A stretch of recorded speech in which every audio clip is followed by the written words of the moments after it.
Whaatalo whatu mo le atu lea ao whawhiro inga. Ele nei fo i tu lao le tātou pokalama. Pea na masani ai mea sta itasi. O le so ina nei o tātou pokalama o le sona whamoi moi lungo le alata o le whamoi moi. Ia po le hokutano e pea na masani ai. Ia o te whaatalo whatu e whaia whafonga o whaia onga ia po o ona fo i le atu o tu se au iai a wal whaso ina o le sona o le nei fo i vai aso. Ia, e ta lia marifia i o tau umalama, i le suafa manumalo Yesu Keriso, marfa pea tuai ta lofa lava, ia ma ta lia ina mai, oi, ta lofa atu i paanga masani, ia ai, fai fo ono fa pea atu, ta lia marifaftai marifia, so se tasi ua fato a ti mailana TV, ia po o fato a mola manua i lunga o le YouTube, po le alama le awalalo i maua le fasalo. O te whaata lofa matalia marifia mai oe le wo. Ia mar wha moi o le a vea fo ele ia le alaata o le wha moi. Ia o se isi vaenga o lo soifuanga e patuai. Ia ni tima inga e mai se fo ele sona whare lang. Ia wala walo soifua. Whaata lofa tu ia ona le atua. Nga pasta setu. Ta lofa pasta setu. Ia, malo le soifua. Ia, whaftai mo le. Whafno mai. Taimi mai se fo ele songa ta ina ia te auli. Ia, fia, taina, aftai. Tako pokalama, mar wha moe. I kai au. Ta alofa aftai fo me whawadena lo taimi. Ia, tātou te pisi lava e tawana e staimi tātou te whasoera fionga le atua. Ia, pēna e mai mai fo nei tai au le ua sui atu ia le au whainga alwenga e le whasoa nei tai au. Ia, o le wha moe ma le mātou te talo. Ia, vea ia, mātou ne u whai masui. Ia o whaia onga o le tātou pokalama ni o le sona wha moi. Ia mai e ima mole e whita ngano le atua mo. Oi, ora whai tātou te talo. O na whea ngai lole man tātou le sona. O mātou ta mā le langi whaaftai mo le avanoa. O le alawa le awala lo mau ai e la tau o lo o mai mo mai. Le nei pokalama. Ai mātou te whaaftai le atua o no avanoa o e sao nia. Ia fo ia toi lava ia tau le vi inga. Whaaftai mo le le fionga lau fio po lau tusipa ia e lima ta ina i mātou o lo mātou talanoina ia i le sona tāua i lalo o le autu o le neikuata ia vei mātou matausi mea le lei mō lau fio o lo mātou matai se i o le aso e te fio mai ai a manuia mai sa ora whaaptoa i le mātou whaasoa a sili o whaafonga i la tau o lo mai mo mai i lo suafa Yesu. Amen. Ia, peo na uta ua o le autu o le sona tōr kuata nei o whaautuina o le veo i tātou ma au auna tau si mele lei. Ia, tātou te whaatantali le fio mai o le atua. Ia, o le sona o na fitu la nei so o tuai fo i le sona o mawai. O leo la tātou tala noa i le autu o whaautuina il vai aso le nei. O le o se au pito i titi o i lātou nei. Mai te loa a whai te masani le fionga le atua i le whaupunga lea, e te maua mai i le whaupunga ai. A Yesu, ona mātai rom tau pa luas mune lima, alon whai pa tau luas fuman whalo, i ele tātou mau au tū, o leo le au whai tau inatu, pe mātou whai tau inatu foi. Ona whai atu lea o le tupu e, o ilona i tū tau matau, o maia, o tau o whaamanu e ina e lo tamā. Ia whai mo o tau tofi le malo o saunia mo o tau, a o le i whaawaina le lalangi. Ia. Ia again o le sau noi. O Yesu. Ia o le tofi. Ne tātou tanoi i le tofi i. A la utule tumna o e fi whaamanino i le tātou tanonga le nei. O se o pito i dito i lato nei. O le whaapatalanga fo i lea a Yesu. Ma te lor si o manga o se tala o masani i tātou. A on tala nol tu spa ia i mo meo tangata fo ia tangata ese. E te le lava lona si o manga po le whapretani la context. Ma whai on tātou wa ai ai e le mwhai on tātou whape i fo tangata ese o tangata te le tau iai. Ai le whamtaraina lava ia tu spa ia per mate o lusma lima a o lona whai upai fast food. Se o whai tau whai upai fast food lea e tu ato le mauna ta fita wina fa mai na tali atu ile o le tupu e fa pe atu ia te la to e moni o fa atu ia te utou a wa na fa e o tou I le tasi o I au pito I titi o uso nei o au lea no tō whaia iai. Man tō whata o tōlen pamtala Yesu. Ia o le upu la le I au pito I titi. I whasa mō lava I o le au pito I titi no winga o tangata e la I titi o le wi. Pea follow a tātou le literal translation. Pei tai o le whata taunga o le whata o tō lea. O le se au pito I titi. O se tangata whatau wa. O se whatau wa I ele wa ia. Tangata o se ai po tangata o se no. O ila lea me o le ala le winga o le upo le tangata whatau wa. O le tuspa ia e teime o tuspa ia tele ia winga fo ia tātou te wa ai tangata whatau wa. Pe ta em whain tātou whalatalata mai teime nei. O ai o lo tātou tau whatau wa ina nei teime. Tangata o le amana ia, tangata o le ise whale, tangata o le ise no whanga no whai. Ia, po ai. Kaka mau solo. Mau solo? Ia. Panei fo, ia. Ia. La so sit fiela sunga pasta setu. Ile vanga matelo tātou whaso. Whaftai, wa pēr whai tātou te mai tau ina ia le matua tau loto. O loo ia ile tauhi. Mai o le malo wa umona. Ona fola ina atu au leia. Au lei whawaina lau langlong o le tau I wa lewa ona, tā pena. Ai solo I lalo le umalo le tolu sifun ma le whale whai mamatua. Whaamatala loa e Yesu I le whaupetolu suma lima ngai ma le whasu matasi lea sa e whasoa. Ia le ngaluenga e mafua I ona e maua le tauwi. Ai sau le tau whai mai. O le whawhanga ia, matitiva o e matua oti o laua. O lau wa e whaia se ngaluenga mo e whatawa. A e whaia la ngaluenga whatawa. O lona winga e maua e oelea. Le taui le fola mai whaupetosu ma le whaa. O le whesili la I le tae au le nei. Lea na e sauno o ai e whatawa. Ia lea na e toi whaasoa ma. I le taimi o Yesu o e le mawhai ona lango ina o la tau lava mana onga. Ona mafua mai taua. Ia mafua ona le ini ta mao isi ta maiti. Mafua mai taua mafua ona le ini tina o isi ta maiti. O mafua angal na meisu. Ia a sosoani lai to ainga tangata na. Ia o le mea mauti noa e maua o e le taui. Ona mai lea tau mwhai tau so ta iantu le au tū te le o le tātou le sona. O loo wha au tū o tātou o tau si mea po tātou o loo pū lea mea lea tua. O le pū lea lau mea lea tua le ngata o le tamau a inga lea sao tātou wa ai e isi le sona watua nai. O le taimi isi le sona watua nai. Ai o lea foi au maia o le pū lea o mea lea tua. O le tātou alo lofa le isi tangata.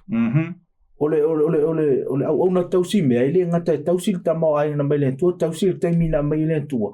Ai te tausi foi I le o loo mana o mia le fisosoani o lona winga o e au pito iti o le winga whaingo fia o le tangata o mana o mia le fisosoani.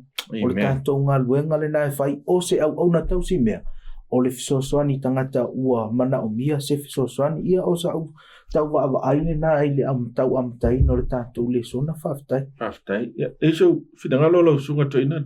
Whaftai, lau sunga kai kai.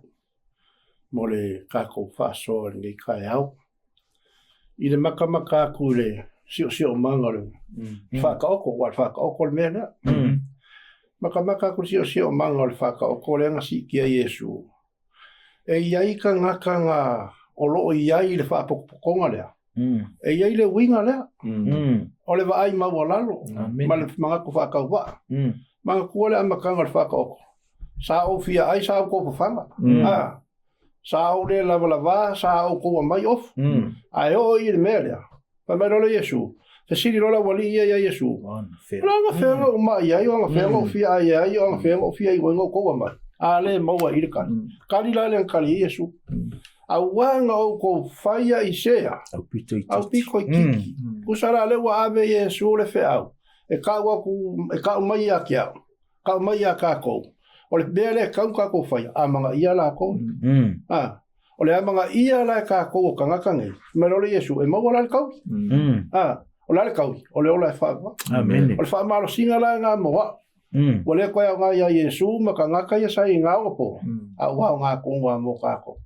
O la se me o kako whaia le kaimingei. Kako whailo aku la le wheau lea a manga ia se o mafakia a manga ia se o vai a manga ia se o fiai ia ole fe aulanga mo ka ko ngia ngai ka ya pa mai se au piko kiki wa o le o ko wa fai ia o se fa po ko va ka ko le songa la songa ka no te lo ma ne e si tatu ole fa tai ma ne te lo fa so ino vanga le ale vai ne le I fa to le malon si so ma e man tu le ta po busu mal fa mal busu mal lima tasia e ili termina tu si de de por tala le e de ise me ta usum ta po do fa mal do lima ku se kasia le tala ato ale e su fam tala I man tu la me le fam tala su lu su mal fa ola ko yo o fa ilo le to fio mai ai so me lo mal tala le tau po to asful ia ma so to mai si fa to ia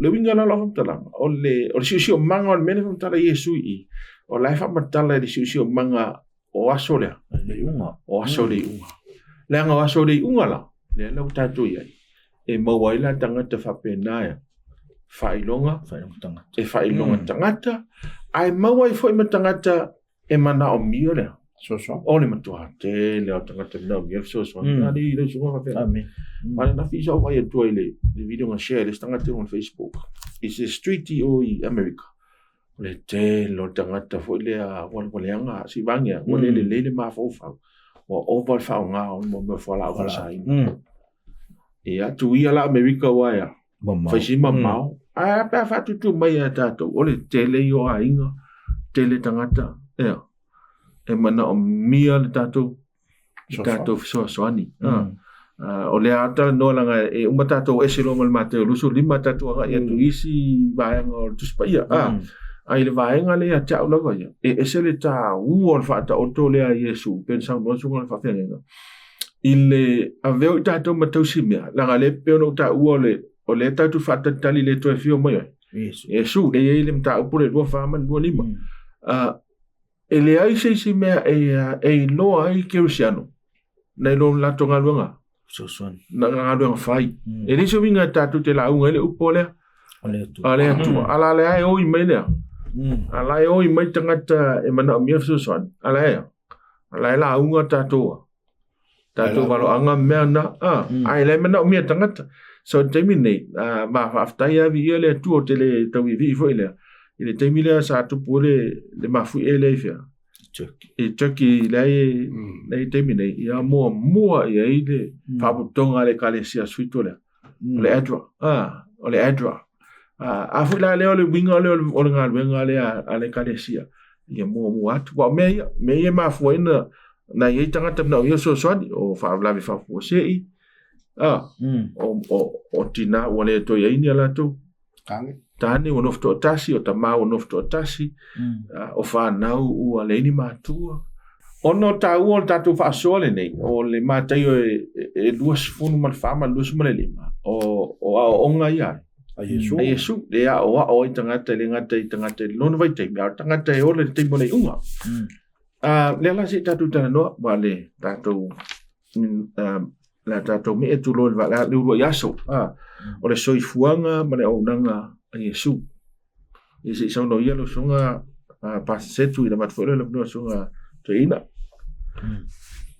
ta wale le vanga le wa tanto wanga I mai ia pe fai tanto te va ai ile au ono tau si mea ma le tanto alo fa ye silio na fa tawa e ia le tanto nunga ele ngata o lo tanto na vanga fai ai o leu tanto fa tai a o tanto usita I foi le polo inga Yesu Keriso ta o le vanga le o me tanto le sona le luka fama le mal le na to e faita wina Yesu le taimi le tau amatanga o lana ngā luenga le an fembei na lua kutua le sunako I le sapati wa tulungo faita ona ia faita o le Isaia ono sfu matasi te ilo ala tanto le faita wina ono le tanto taimi ai o le Isaia nai ono sumatasi o lo to e valo ia mai ai le ngaluenga le Mesia o le afai mai tau mai o me lo luka lo sumal le luka fa ona turo le ia Yesu ia fai atu o le ale boa o le ua whaatau nuu tonu ale upo perfecta wa. O Isaia, le tau tala li Isaia, no sumatasi. La vena te wa ai ai. E ele taimi lea na o mai ai loa le au so o ai fo. Au so o Ioane ua fesili a Yesu. O oe e olea. Foi mai ane po oe e ole Mesia. Pe mātou te toe sa ili sea. Pe mai kakuma, pe mātou te whaatali se isi Mesia fōga. Me lo leo mai tau malitali Yesu fe mai. Ia o lai whai a Ioane. Tau ia Ioane mewa. Ua tau waia. O leo ua pupula ia. Tau aso. Ua sava vali pipili. O leo ua la unga ina lea. Le tala le lei i e wa. I e matitiva mai tau maila. O le ngaluenga tonu ana le valo i ele Isaia. Whai mai e o mai le taimia. E ele Mesia na te whapupula matau tau aso na te sava vali pipili e la unga le tala le leia. Whai mai e su i le luka e whai mai. O lea so o tau nu oilea. Le upo Isaia. Ai whai mai ane. Matau te toi sa ili seisi Mesia li i Yesu. Ai whai mai Yesu. O lai whai a Ioane. O lea ua. I se isi whamatanga, o le ngaluenga le na whai Yesu o le whasosoani i e au pito iti. O le whaataunu inga na o lea. O le Mesia, o le ngaluenga le Mesia. Mai o le mera na e le imala malama i aile au wharasai o mele au tusi upu taimire na e taimi Yesu. Ona o lai e ilo la tau marofa, o le Mesia e sau o lea. O le tupu. O ia na te avesea i lea, le pulenga Roma. Ai sau Yesu wa mai le ai. O le Mesia. E na te whapupula tau aso, na te whawhanga e matitiva, na te launga ina lea. Le upu moni malitana lei e matitiva whamailo. Mea na e tau lea. O le Mesia Ia, ona o mailo le tātou waitaimi. Pe ono whaeto lea wana tau si mea ele ngata o lo tātou na wala awina. Ai ua tātou wa. Tātou si tai mamuli muli whātou nunga male soifuanga o Yesu lona winga o le olanga o Yesu na alofa i se au pito iti e tau mai o ia le Mesia o i tātou tangata e muli muli le Mesia. E nātou te whaiala na ngaluenga o le ala ngaluenga. Alofa i e whātou waa mai pito iti. Le whaautu o tātou le sona whaftai. Amen. Ia, si so no yelo sunga wharau tele atini tātou taupule. Whafkai mo le avango, le sire vaenga ka au o le kako le songa. Awa leka walo ia i sa ia fias fulu afe kausanga. O mai wherenga fulu. O le rua kua Yesu e afe sunga kore sapaki. O lai pasau kika. Ai ka whake ia Yesu le kuu mai. E le a fwoi nge le kai o saunga. Ia kusi ka ailenga kia. A ke whai kawinga. O le fesili ai se aua wa kuu mai. O lai ai isi ka ngaka o le kalesia. O longo winga nga whaaka mai ai i le kala lea. O Yesu ala kiki mal kau unga le wha moe moe na. Mai o kango leo Yesu a ku lunga ma. Whai kau. O mea ka wala ia leile kusoi mai. Wa ia ulunga lea. Lea nganga o lea li. O puia Isaia. Mai o kusi apa mai loia whai kau ima upapenge e upapenge le mai. Wa o sau. E ka kala fusi. O loko e whango. Whango ngoa. O mea la ia lenga kau a kwa Yesu i ka ngakangai. O le ngā luenga Yesu, o le kausi oi, o ka ngaka. E leo sau Yesu, e ka kala fusi o ka ngaka o laisa o loko. Ma lai fia, ainga sau, e ka kala loko o ka ngakalaia. Lai kumul whangoa ngoa, ma le mapu ki la. Lai mga mia sefe sosan. O lala sefe au whapikoa mo lau sunga le kai, hapea fole sunga le whawhenga, inga malu ka ngaka. Ma le malu o leo whainga luenga. O le kako ngā luenga la le whai, whainga luenga le Yesu. Wa ai ka ngaka la mga o mia sosoan. O le kako kiuke, sosoan. O le kala le leila le ngai ka kau on kako wa. On kako whai. Ai pera sa ula sunga le kai mi oke. Ke leo kai mi ngai kako wa. Ka le launga. Ai le skako ngā luenga ya. E whai. Al fe aula le nga malau li ai kako Yesu. O le whai maso. Longo vinga kau kako so o le mea lai whai e. E Yesu. Ia se whapapokule wa ngalo kako le so. Se o inga po se o le mo tātou. Awai, te si te fia ina wa fio mai Yesu. Tua teilo tanga teile i lo Yesu. Pero sau no fai sunga na whenga ina fai sau no. Se se fa winga inga tu sipa iu. Wa se. Wel fa le melen maho tangata. Maho tangata ia na o mea fa lalang. Wa inga sau se kupu e. Fa umakia loma e si fa kuru o le kua. Ngu le konga kupu o le fungai ele.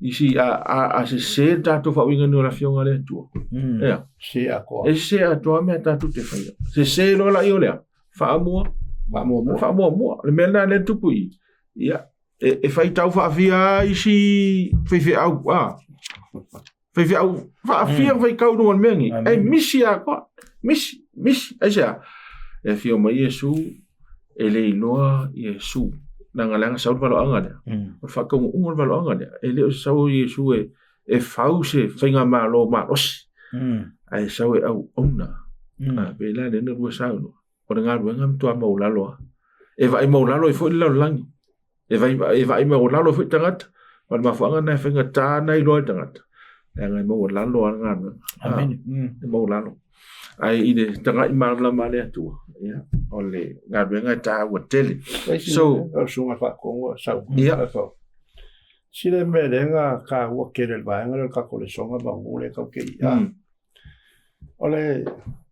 ole sau Yesu fai nga luenga ale ngo fo kanga kamako fai akule Yesu le nga luenga ma fai ba be ai oso kanga ka fa mai ole ka rio o Josefa ole ka Maria fa venga fai ngai kama kiki ma ngai kanga ngai ai afe kala ya ku Yesu bia ai ku ia ko silfiari ka ko le so kan ngai ka pa penga uman me ka ke e ki kam fa ko fa se merele sawa kam fa ko fa se merele ai ku ia foi ka ko ele kai me kas fai le mele fai mai Yesu ka ke fa ya o ka fa no foi kala ka pa ko ia ka ko fa mai Yesu a o ko pole pa i ngo mai ma ku ia ko ka ai sa la nga mo ku ia mai ngo sia o ka so ai ga fa pa ku ka ko le so ko la lo sunga to ina le o e ka o va ngane o Yesu ele ya o nga pe la wa ngane fa ya ele ya o nga ka sia o so le singa me wa ki ringa vai mo la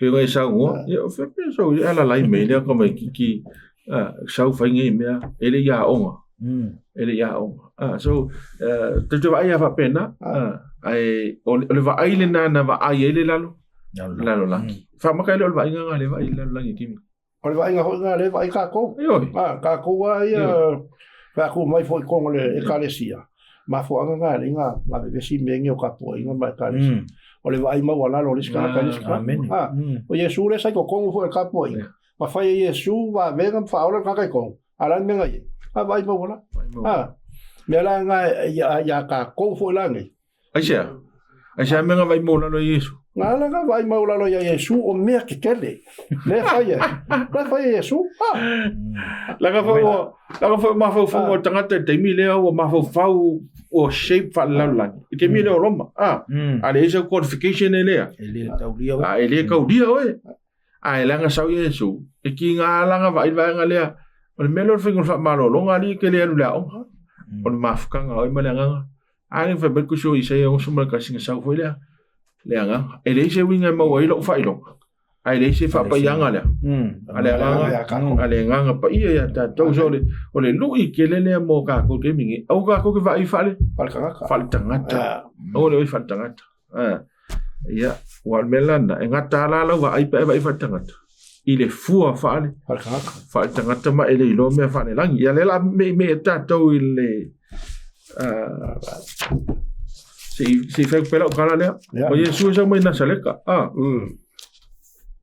o le ale va aia ka ka i ngu le se me le sa mai ya le kala le fa mai le se me le sa mai nga saleka e kupu mai nga saleka au va fo ngu va ai ma wala lo i tanga so ele nga ka ma wala lo me sa o Yesu ele ai so nga fa ai longa ki ke li e sa mai fo ila kali o io la kali o ka mu so e de ai ma se me no lango Yesu e o ko singa i se kanga ka mai ma se kanga ka fala nangi no ma fa al mela le o me ka ku o fa unga le pa ia me silinga ka me ka sila so nga fa ko o ma fo la nga le ko pu kongole oi sango pa ku mai fa ke sango ka mi o le mai va la unga fa sao la unga kala lei la unga foi ka ko arkela ka ma ya ka ko mai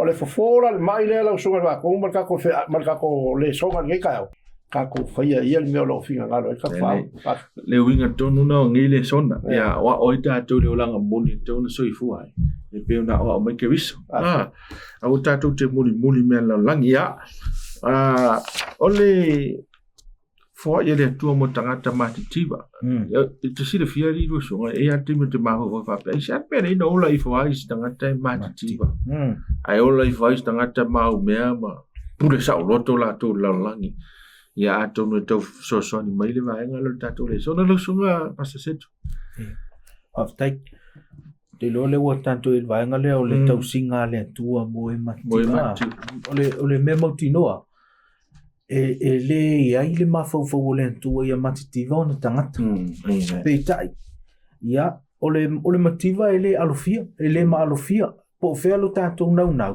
ele ma alofia e tupua le mativa e o vole taimi o le nu o le tua pa fai tanto te va ai ile e soto le taimi o le afu i taimi o le nu o le tua e ia tangata matitiva e feo lolo tanto le taimi o le nu o le tua e ia tangata ea polonga pa fai te maitawina a no polonga le si tangata o le nu o le tua i le si tangata o le nu o le tua e ile le mauna ile e soto le usuma tolu vai mai a umaia e ono tausanga ea e no polonga le tausanga lon fitulo ia ona toe fa fo i lole ai fa mai ia fo i masea ele alu motiva e aluma le mai ave ia e te tauna toe fa fo i lona winga e ia le motiva e o ele table no ole tua o mai lo tu so le tiko na ia le fa to no fa mai a o ina ole au auto saito o me to au to fo ia au mai ona ole o ia o le tofina mo tangata mativa o no winga e o mai fo tu so te nome ele alofia le mativa e ui o le fina ngalo le tua awani o tatou mativa peitai e ia le mativa i so se mea mai o mai fo ia le terminei o lo ia le mativa ole fa no ta ingala le tua e ona fa tu la fonga i le tu so le kito tu so e soto ma tu so te nome o lana na tau singa moa mo e o le mafai ona o matitiva e po le alo na nau ta inga o matitiva ona ia lo le la tu tau singa lo na winga e ia le tau singa le tua i e matitiva pita e o nga solo mele lo lang o ia ia o mai ia taimi o e ta mai ia le ia le theory fo ile o le afo o tangata fo ile o Darwin le ia na mata o fo ile ta o le survival of the fittest mai tau mai la ia lana por kalama na malana so engale na o le tangata malosi e pule mai tau mai la o le survival of the fittest o le tangata silio na malosi o le tangata na e pule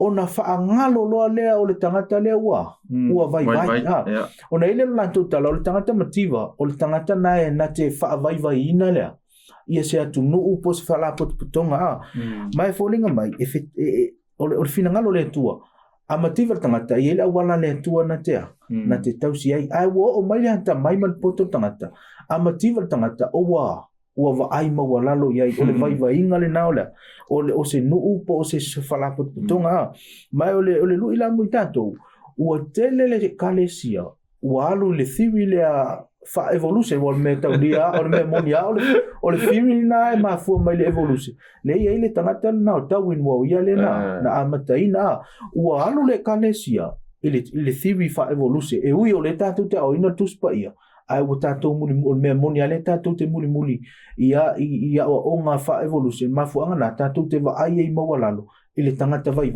ai a feita mai te wina le taimi tuspa ia ele va ai ma walalo le tua e ui o lona na tainga ia holo le tangata ai le taimi mativa ona ia fa tulanga ina le o mea tausi ai le tangata mativa pe ta o le fa no anga na le taimi le o ia tatou te o ina tuspa ia ai tatou te a mio fa evolution tatou te va ai ma walalo o le tangata lea vai ma o fa pe o we poto o ia vai le se nga ia o le va ai na ia ai o me monio fina ngalo le tu tatou o na tausi mea tatou te tausi e mativa tatou te leva ai ma walalo ia ai tatou te swani ia o la una tau va ai fa tai mo leva no ma lo fa tai o te lo a o sa no sunga se o le ai anu lo manatu mo lo mafau fau ya o nga fa filosofia ya me se fa o fa porkiki a wai te sile fia pela o pe o upu te tele ya taule capitalism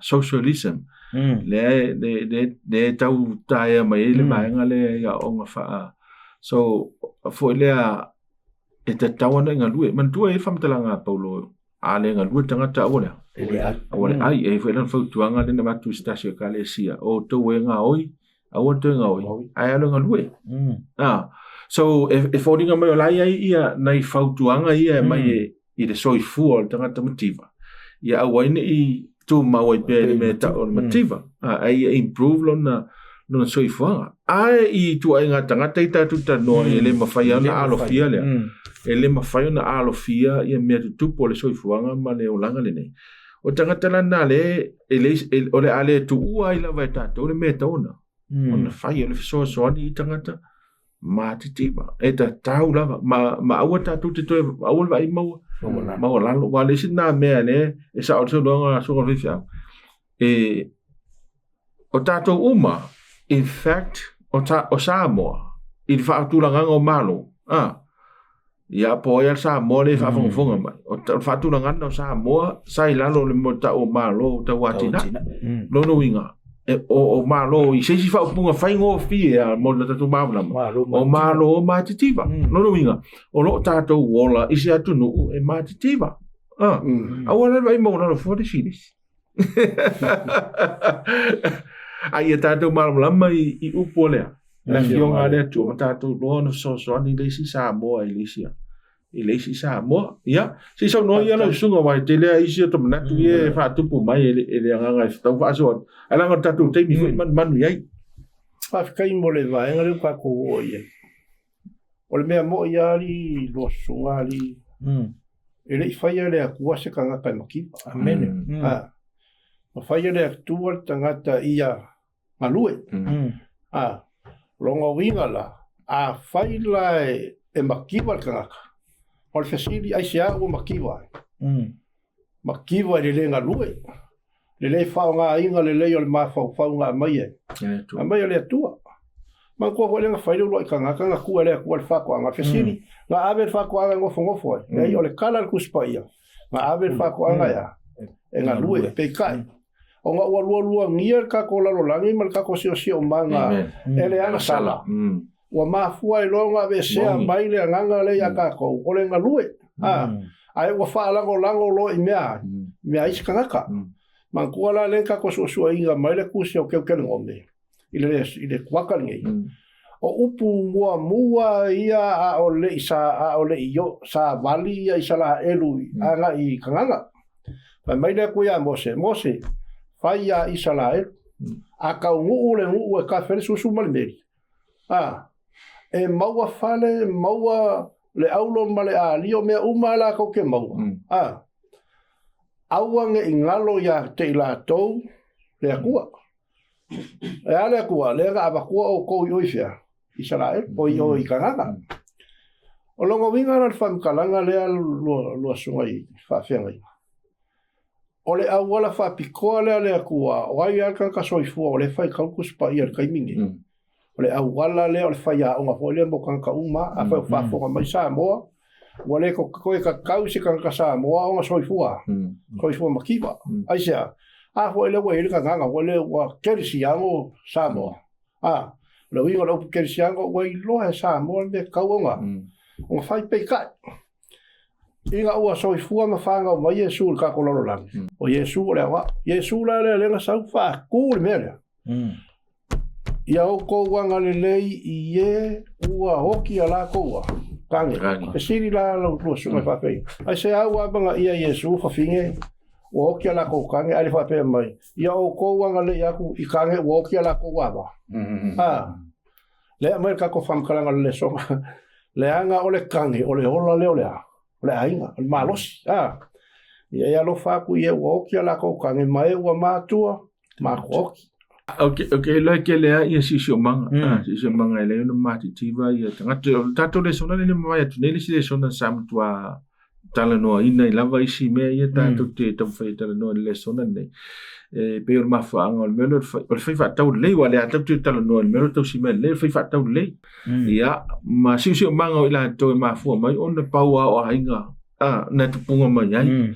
So ale ia se mea o whare tono toile a onga ia o le mai ele mwhaiona ngā lue o nisio ainga nin whanua ngā lue ai. So e tere si o manga a le mele tau tuturi i tātou vaenga ne. Ia mau e a tātou lea nganga lefa mai Iesu ia e alofa atu i se au pito i titi lela tātou bai pero fa te ingo le li lea le mau oalen tala noa Iesu i le mata Iesu maleiva ia ma le Marcos fulu ia ma le Lukas suvan wa tu sa tala na i sa no ia no sunga man tuan filo Iesu ma le li lea si dia tu Iesu po na ia len sa Iesu i sa no ia no sunga fa pere aftai te lo o le vaenga le o le perfeita tu te va ai ai o le fai mai le ngata o le tangata e mau o le tangata e talavu o le tangata fu i fai tu la fu no lo no winga o le tangata e mau lunga lo na tu lang lo no winga o le tangata e matua malosia e o foi ele tau matea e tu le lei lo na ainga e pupu se vaenga o na perfeita mai tawina fa tu Yesu ia alo tausia le tu la fono a fe meta so le no tausia mai awa o la titina me o moral me le misi eta pelo Yesu ia no la e fatau mau me ave moea motiva ole fe mai le famtalanga na matua alu tangata le Rika, wano maleita, awa fai mea. Ua ona tangata e tele ia. Ana mea lona winga e tau mai e tanto. Ele mawhai fo i ele o ona. Ona wha tau ale file mu o tanto wa. O tanto loto. Ai ole mea sile a onga sile unta. Ua le au mai Yesu. Pea fai te mai tau ina lana folfolanga ile amatanga. Fai mai. E maua e oelea. E maua e oele maa lo na lena. Na fa vai le matanga tanto matuta loto o le melna e mau tangata e na te ave na bea moea sili ona fa ta va ai fe me fa metalanga o tu alu le lile o matua fa li ya on fa melo le musmuso lo le Yesu tangata te lo ai longa Yesu tangata mau oia e sao le ma lo le langi o le tala Yesu ya e o le tele o mea ua whaangalo ua e atua i lo ua ngalo i ante oele ngalo e ngale mesia e te tawana whai o lo lofa i e au pito iti o lona winga ele maua e oele e misi e oele maa lo lang wa ele tala na Yesu ile mateona e fluivo femai ai longa i eise mau oa ai longa i eise mau oa e maua ona olea o le tangata le ai mulmuli ane tatou maua le tala le so mai le tala ia saka yo foi mai le i o ia tatou fa so ai na matua maua Yesu le opposite le mau oa le fai tu la fono ma le mau oa le o saka yo mulmuli mai tatou fa so ai o nan fai mai lo mai Yesu il tala ia saka foi mai o na saule te le tangata sa ili me fa ola ile ola na mission atoa na ta le mau oa o saka yo ai le maua Yesu le maua le taimile le tau le ai se ole ale se senga ia le mai tanto le sona mun mai ia le se senga ai o le meu te fifa pi o le tangata ele alofa e mai mau fuar te mi ola la tala sa ona e mai mau fuar te mi te ola e te le maua le ola fa va pe ele ai se alofa wa le na misi wa o folfolanga Yesu ma te lo fulima e maua o le malo pe afai e te alofa i le au pito i titi ai o mai tau le ia fa me ia lan fa matalang ia ai longa e matua fa inga ta ile mau ona sao le ole fa va le nga lan fa matalang ai longa sao se mau o ile ole fa va ele va pela ile angan mau awa e mau foi sa kayo ai na matua fa ola ina fa me Yesu o la mission le la ta wat la sa ilin fa ola le ele o mau o umaya le sa le lang ai te tu lo la ilo o ia ona ele lo fa lo le na le fa le ton no ia sa kayo o ia fo tanta mau o ia le comparison ile va sa kayo man mau o le ia ai mun mai ai o tau va ai na ia ile mau o nei matua whaingata ona sao le mālolo lang ona ua tua i le oa ia o le tau whaaltala tatu le sona whaftai. Whaftai. Wan mele e lo whai mai Iesu ia tātou a me tau teo e whaatau uma tātou mea. Amen. Ino whalau te Iesu ia tātou i whai mai Iesu. Ia, no sunga tu e ina tas. Vai lo ta vale, vai lo fale whaatau e muli me. E lo mena lai whai mai Iesu. Paran mele te lo lan tutu le Iesu i le lila. Pe moni lo na tau singo tu la fono e. Ale tua pe mai le loto pe o le mea lai ngā ka umai afu le po fia konga le aku ai po langa ruenga le fai e fua i eilang whao tanga wal mele le to te le tato a tau sia polo inga sifuru se kia kako a ua makua kia ia le mele e me Iesu ia e alofa ku i ema mativa ele on mea ngale kupu isi kati kirisia e ko angan falsa e ko angan falsa e ma polotu ai a vai kulo se ka ko asi fal pui ma ku ke pe la ko va e kupu mea e ke le roia ko e kupu vo i ka le sia so ia a va ko si tangata fa mai la ko fa kamala o va yo e le winganda e le fa mai Iesu a me ki fa masi go ingala e tangata o le me faita tola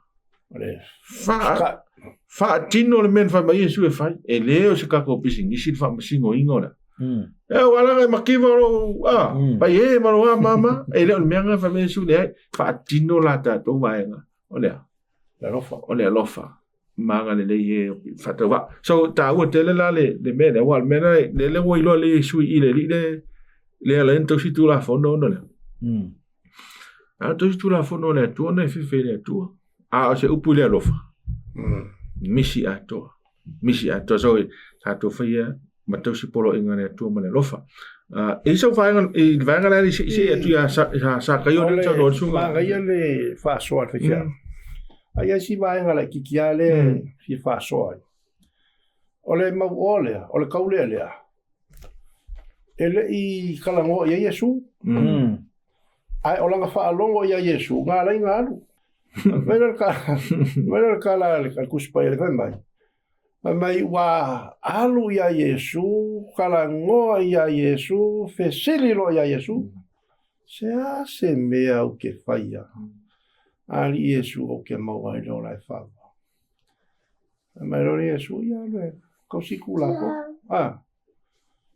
e fa ko le kosikula fo ai fa mai lo mal poco le poco la le ka mai kiki le poco wanga mau me uma mai ia o kosia me anga me lo ke le kiki lo Iesu le ke le o ai ko kasi al me anga ke le ole alu lai fa ka wo me ai lo le ku Koe paual mea ngai a ke oi wa e loa kula hongo, ai ke rea lofa. Man kua hole i ol kula hongo o le lofa. Ai ngalo lai le rida. Le whamakalanga Iesu le makai a ongo, koe pa kosu mal kou. Iau kou mua i sa ili le maa lo le tua malanga mi o kou. O ngale, wha popolo. Kusa la nga usi kai lai le rida ia Iesu. Wha popo. Wha popo. Ia kau kere lo se kala anga I kua ko langa alu le. Mai lava no. Ai fai mai lo fam kala nga Iesu I langa fai nga. Fai ngo fiela il kamela o alu le pole. Ai fai nga kai mo o nga sau le o lai fa. Siti ma ka ko, o se fia ko mo ka ko. Ai fai o le ia ka ko ka ma ai nga le nga ko le kupe. Le nga ko le fio nga le tua ma fa unga fa le nga ai kau kere fai. E fa sala ka ko le ko. Ai a fai ka ko ke fa so a ku ka ma ainga ma lo lo fa ye o ma kiwa ma e wa ma vai o fe aula nga mo ka ko le nga ka nga ka ko ka lai ai ka ko sa wa li ho fai fi nga lo le li ya pa o le nga I si mo le o la fa swa pa ko le ya le o tato me email va nga le tare sa ke fa tai e se ma ne o fa so il ne sa no lo suga pasta il tala ne fatto ya sa kai o te lo se tala longo ale ta ala se a o ngata o na mai so fo no sa kai o ina ni ua wa o tato lo sa kai o mana ngal vengo en film twai no sia ma fa na le na pe ai lungo la o le min kom ngata o na te tangata i utai e le fia le tangata no la fo le sa paso ta wale le tala tangata nei o sa kai wa pe no fa atu mata Lucas Fulvalu le tala esto tala no foi ai le mau ale le tanto te mau isi mau le mata Yusufulu ai Lucas Fulvalu le fa matala i o le mau ale fa mai lo le mal fa matalanga il fa pel suma lima fa mai mal fa matalanga fa ngofio no ya le kamela le pule a wa fa nita ona sa watu le mau o malo le tu fa mai lo mal fa upu le sumron o e na fa longo iai ua vai mai a fai o lea o ai ese tasi mfai o na na fa lai na i seis fam talang vai mai ai longa e sao sea se mau o ai mai tau mai o lo suma leiva sao lo maltala ya sa kai o e la fa tu sanga le au maltatu le sona mana e le afu ile baba ai o tangata uma nei o tangata mau o tangata uma nei na fia va ai ai ya Yesu o tangata uma foi nei sa kayo man mo gole ya na fia o foi le ola ya le fa va le langi ma le ola fa va ko ai pita o le sina mo o le sia ele mo pe afeta tu te va vai ya a fa tu sanga na ya yo le se sengo sa kayo mal tangata le o sa kayo o me mo tinoa ya sa ya o le mo o ai o le memo mo tau no tanto va ai e nai lo sa ka yo le me fai lo na ona fa ola ina ia na lo le memo tinoa na mafuanga na fia vai Yesu ai fa fika tangata le o le mafuanga na fia vai Yesu o le fia tofo a e te mau le si fa matalanga o na fa mai na lua e tofo Yesu lo na winga ese mafuanga na o ele wali ia e fia vai Yesu le ngata le o sa kayo tangata na mua fai ele fai atu Yesu fa mai sa kai o le la walo tu faloa lo ele fa pe na tangata le fa atu Yesu ele tu vai ai fa li no le ngata le o sa kayo tangata nai lo le sa ta yo control ma pu le tamau ai nga le ya te a tangata le me motinoa u pu le tamau ai nga lona soifua mo ma fuanga na se lana fai unga lona winga ele pe no fa tu ele anga le mo me le anga le orfina ngalo le tu yo tanto o la sa loto ma la fia ai aua ne pu le ele o lo soifua mo tanto bola ia ve fule o se fa manu yanga ya e te tau se tangata o loa fia maua le fsoswane ia le ngata le ia velo tanto o ia o se mevi ia le tua wata wa il fam tarang fule tu spai ia tanto wa vai le tua le tanto wa tanto wa te tauna na vi ia le tua le tanto tamawa inga ia o le vi ia tanto wa le tangata tamawa inga le wa ia o pe wa pule ao ai lo ia tangata uma o le fia va ai tangata ola ai ole lu ile o to amel tala ya sa kayo o to e fa se na ile tala tangata ia na fa mai na fa longo ya Yesu e fa ngo fia tu le alwa ka mele le pole au nai lo le mau o ile lang fa mai lo mlatu ai longa la a o se si a fa ola ina ai o melo ya sa kayo to e fa sa o Yesu o le so o ia ile fa o tanga ilo fa le sa kayo ia ta o Yesu malana mission statement o le mafuanga sa o ana sa wala tali o tangata ia faaola masa ili lewa ia o le te vava aina i tanto faasoa i tae ao le nei ia malo tai lo so ia la sunga te ina ia fai ulo le tatu le sona i le tana e yup e si va e ka ua le fa popo ko sa ma especial e ese sa ka yo ese mo o le mo o ala ngalu ya Yesu e fia mo le ola fa a sa kayo ngala ngalu yo e fia makamaka o fia makamaka sa kayo ya Yesu ngalu ai lo sa kayo ele ya lu la fia mo lo la fa wa ngalu makamaka ke lo fa pe ngala o ke sia ngole kai minge ele fia wa fa lo a fia makamaka wa ila la wala le li nga fa le ngesa kai la sa kai o lo le mer kanga wa ilo sa kayo lu mala ku wa la alu pea o inga ka o mai a mo i albo mo esa pe yo le ngamo e fia va aya ka ka ngo ya Yesu fai mai role e fai ko Yesu sa ora sa fai mai Yesu ora kufa ku kai fa ai ka ka la e le fia ya me ya fai da ngol kai fa la o fe au nga mo ka ko uma aka ko lo o aka ko lo la e se me ka ko fai ya le fai o le sa ya peila la que se ngol kai minga e ka lo le ko fai ya i ka ulanga al me fai mai Yesu ia e manga kua e makiwa o sa kai ola ele makiwa e milio gea Paul mereka makiwa sa kai o fale nganga ale ali le ngalu ya Yesu e mau oa e ko makiwa fo fale nganga a vakula ele fe awe ola ai ke ko ai makia pop pai makia le la fa mai olo fam kalanga pe sa ngol fa ya le nga amerika kom ko kaulo ko le so ngo kua e pule mau oa ia ye makiwa ai au ngale ngo me idea ile ga mai be o le lu nga mo ka ko ya ngo ka ko makiwa ri ai ka ko wola ka ko au ngale ko le nga kai ka ma ai nga so fu ma lo fa le nga le upo le ko ya ka ko wola ko ma fa pe o fe ka le mai le Mano.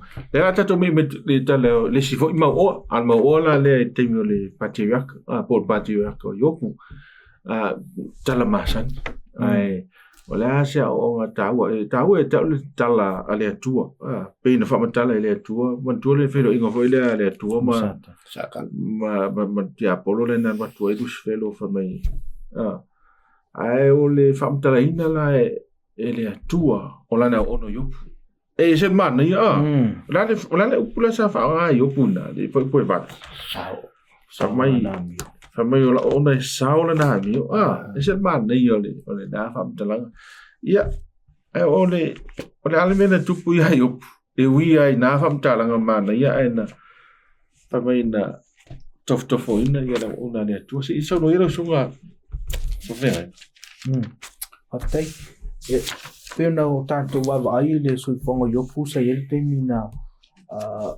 ave mai ame to ya lo na ola Lona winga nei lo yo pule me ta ole mativa ai ta hu en ta ole ni ta upo lo suma le iva le au me fanta wa ta to le sona ole mena fe yo fe ta to va ai le fe posuon ele i fa atali yo pu se isaule le tangata mativa ya te ya fe mailen fa posuon ai sa ilie ia le tangata wa mativa ole pe ole pauna le vai ngata u te le ta u tangata nei yo proactive ele fa tali se ia se fa mai tan se ia so se le ninga le se fa to se me se fa na wa ai fa mai sa ile yo pu le tangata ya le tangata mativa ole ngana ole tangata yo pu ole le sona le mai yo nei lo yo pu le le tinga o le mativa le ana ia ina o toi mo yo pu ia le famtana fa mai na sa ile yo pu tanga tu mativa ya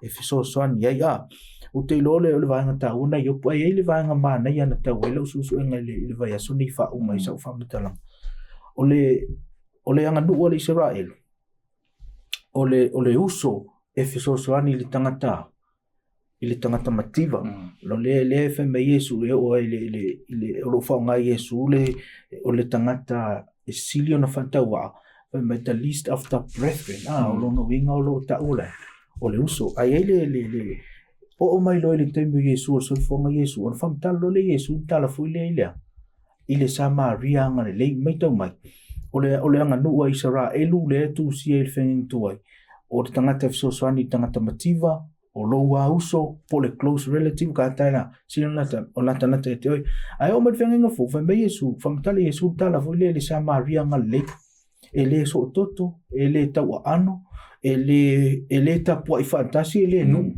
a fe mai na so swani Samaria nga le tanga tana ta ti el awala o le o sui Yesu ia le anga nu fa yuta ia na o le tanga ta la toa maftanga mal tanga ta fiola ave ai o me vem fo o shift Yesu o le uso moni le tau ano le tau toto a o sui nga ile neighbor pole tua oi le la o le fa me Yesu le ngata la e te so swani lo uso so swani lo wa I lo tua oi lona winga fisilo ta oi la lo tua oi so se si ai ese mai ia te oi lona winga ole luina ole sona atole nei ia o sui mai Yesu le toia o to sui Yesu le isi la sanga e te tau na e alofa ile la lang ile ngata te alofa ona o lous a ia e alofa ona o le tangata o au mai le tu e te tausia o oi la ona tausi mea e te tausi ai so si fia mawala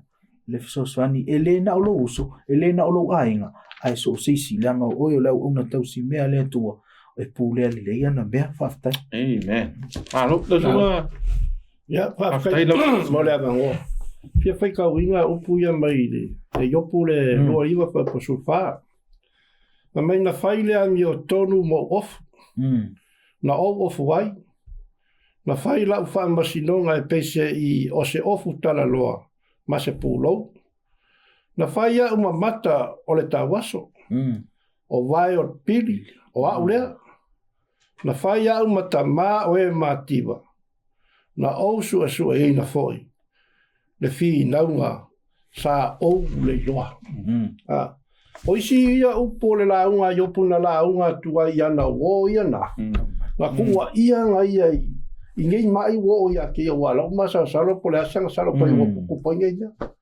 ai fa makala yopu meia mea uma ia o ngai yopu le kuwa le ko e ka wo yopu ka e o ala upo la nga vale le yopu lua la asanga ka ofia la wa bi ko ma le fa ia le ko ma e uma po ai ka ofi ma wa yopu ese la ngai lo yopu e la ka va e anga le leia koai ma kausi e ma ki wa pe ya la ko le soga ya e alo faku ye wa ma ki e au pikoiki ma le aka nga la sunga fa kongu ma ka ko la su le fiona le ko ka ni o le fe aule manga mi le ko ya fai ka ko ma vai o pipiri fai ka ko ma maka o ka waso fai foi ka ko ma e fa ma fanga ku ya la ko lenya Lengi la fai wat fai pasu bolo fai mai lo. Nga o fi nga wesu e o ole le lo. A ole se lo nga ka ko ke lo nga. A so ska nga ka ke le lo ma e masa ni. Fe au nga au ka ko fai. Ma ole nga la wa ye le ka ko ka po ni. Ia e a lo fai e o piko. E ki wa ka wa. Ma na il fa so. O ke Silvio e a fa a ngofo ma ka fa le fina ngalo ole atua. Ele ngata fingalo le atu te fai no mala so ai isi mea e lo ai so moni ya le atu ya so ore winga le ole lo foi tanga ta pitu sili no na mir so amen ko tanga ta fa ta waina oina e lo moni la va oi o lo to ngata ta lo ina ai lo amana ia tanga ta fa te wa no winga e ida ngala ya oi ta o mai ma sanita to mo ba fo do tanga te mo lo me alo amen ko ma san e ta fo fai mai le fo la pe la me no o fa por kik for mai le me for mai le me o no mol coffee fiu e cool fiu e po fo ya e per fo ta te mo ia tangata o ainga foi le manuia lo mo ia e fe kau lo ia jol pe ke wole masan ke wole ainga ai sea wa makanga suile me ave fa mo a termine le uma ai ese me lo ai ta to tangata ke usia e me foi yo po le ano o non ma o e no su ka se so ngi al ke lo ma o so e wa allo vai me la ku ka vai me la sa va ni go me o sa vo fiola ya ai ma to le o mo tu atu le fina ngalo le tu mo to so se ke si ano lo ma o ni fa sa lo ya ve ta to kon sa mo su ngai o na nei ma vai ma lima o Yesu e o atu ai na mi so amen o ai lava au te fai longa ina stangata au te fai ho se famasino o stangata e o atu ai o e na la tali ai se te talo stangata o lo pana o mi ala so ani ia fa manu mai le tu ai le nei tu la ta tu fa so ala fa ta tu talo Matu to langi matu tu watu I lau fio nei tau. Tau tele mo timo le unga. Ia ilo ngo fia I matou o au ona. Ilo ngo fia I matou au tangata. Io matou winga whaadia misela. Mo ila tau na mia le fisoasoani. E o lo matitiwa. E o lo o watu toa tasia. Tina o le aini o latu tane. Tama o le aini o latu waba. Whanau o le aini matu o matu oti. Ma so o se tasi lava. Ila tau wa afia I le whaonga ino fuala au whasaina. Ila tau wa afia o latu wa soifuanga ono mea whaana tura watu e sea ila tau lea tua. Se lo fatu. Whai o nei whaasino iei se tasi o lo whaafonga mai po I mātou nei. Ia whaasino iei mātou lea tua. Mai whaupenga ina I mātou le mafo whau. Le nganga o le tamau ainga. Ia sili o mātou nganga. Mātou te taro lea tua ia vi ia ilo suafa I mea oma. Tu mau pelo mātou whatua ono Yesu. Amen.